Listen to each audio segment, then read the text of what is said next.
It's a kind of political version of the famous cynical observation from Morty the Mortician in the movie Chinatown. Middle of a drought and the water commissioner drowns.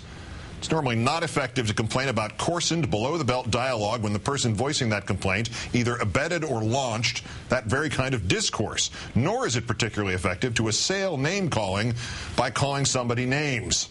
But in our third story in the countdown, that is what former President George H.W. Bush did when he chose to describe me and my colleague Rachel Maddow as sick puppies.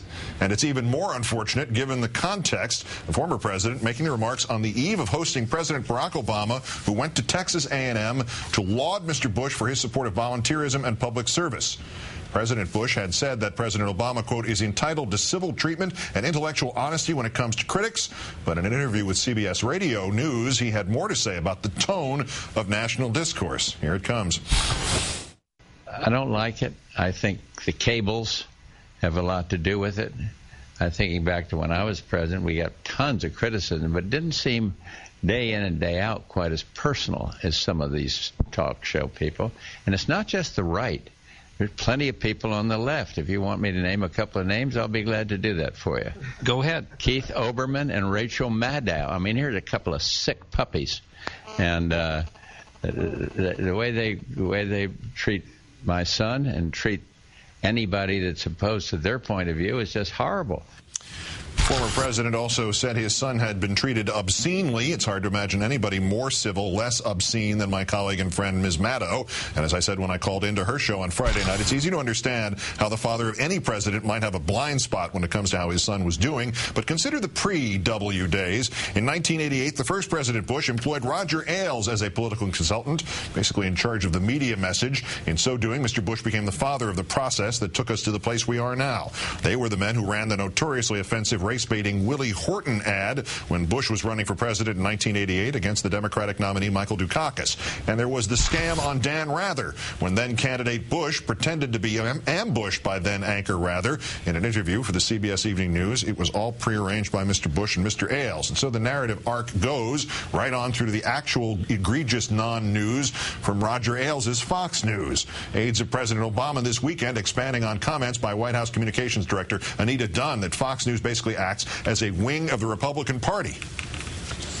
It's not so much a conflict with Fox News, but unlike, I suppose, the way to look at it and the way the president looks at it and we look at it is, it's not a news organization so much as it has a perspective.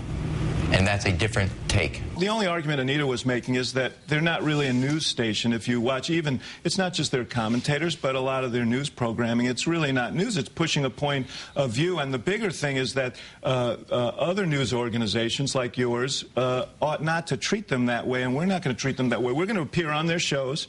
We're going to participate, but understanding that they represent a point of view.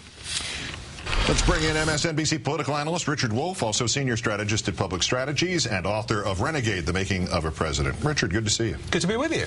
Sick puppies. Yes. I'm glad, since Rachel and I have been sort of both battling these respiratory things, I'm glad he's concerned for our health. But do you decry name-calling by name-calling? Yes. Well, of course, we've all been called something worse than sick puppies in the last hour or two. But, you know, beyond the irony, let's just take a step back here. Because, yes, it's understandable he's defensive about his son, but it's neither sick nor puppy-like to point out that invading the wrong country, leading to unnecessary thousands of deaths, isn't actually just name-calling. I mean, there is something substantive there about what his son did as president and in his more reflective moments. And I think we can all agree that the 41st President of the United States is generally a reflective person.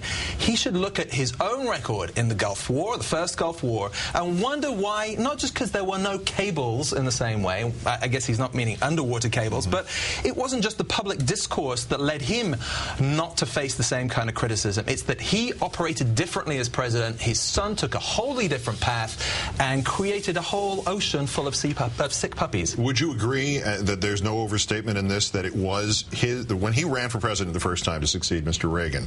He was the one who turned, he with Mr. Ailes, he with the ad for Willie Horton. These are the men who turned the corner onto the street about which the potholes therein he's complaining about. Well, Karl Rove didn't come out of nothing. You know, Roger Ailes begat Lee Atwater, who begat Karl Rove, and so on and so forth. And we end up with tea parties. Yes, the discourse in politics changed. It coincided with all sorts of changes in the media, but the ads that they cut, the kind of campaigns that they established led directly to 2002 and 2004. And, you know, has it become meaner and tougher? You bet. But the politics of national security, as it was played out, was established by this group of characters, and they came out, sadly, of his own administration. And you can hit those low points. I mean, the next one that significant, I suppose, was the campaign against Max Cleland. Right. And that's, you know, these are the stars that shine in this dark night that President Bush is complaining about and calling us this weird term. Explain the White House, this White House versus Fox News, the rebound effect here. A lot of them seem unhappy about that. They were very unhappy. And the quote, I mean, buried in that Rahm Emanuel quote was the way the president sees it. Yeah. He's not just saying that they sit around and Rahm Emanuel's throwing things at the screen. It's not just him? No, it's not just him, and it hasn't been just him for some time. Look, this isn't, they've come to the understanding that this isn't just about commercialism. There is something deeply twisted about what's going on over there. And yes, look, people can dismiss this conversation as some kind of commercial rivalry, but let's look at how this video has just popped up about Anita Dunn and her graduation ceremony of her own son. You know, this video, which was not available for public record, happened to pop up on the Glenn Beck show, and it's the same school where Chris Wallace spoke the year before because his kids also went there. Was that just a coincidence, or is Fox determined to take this to another level? That's not about news, it's about personal attacks. Look, they may enjoy it for all sorts of commercial reasons, but it goes way beyond the commercial aspect here.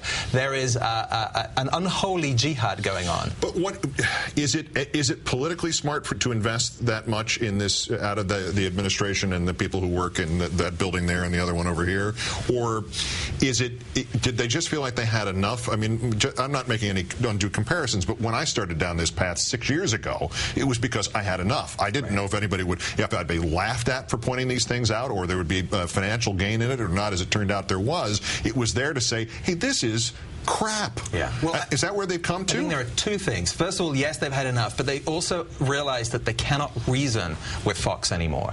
And if you cannot make the argument, if you think the argument is not getting through because of some other ulterior motive or because there's just not rational thinking going on, then you don't have many choices. And that's where they're at.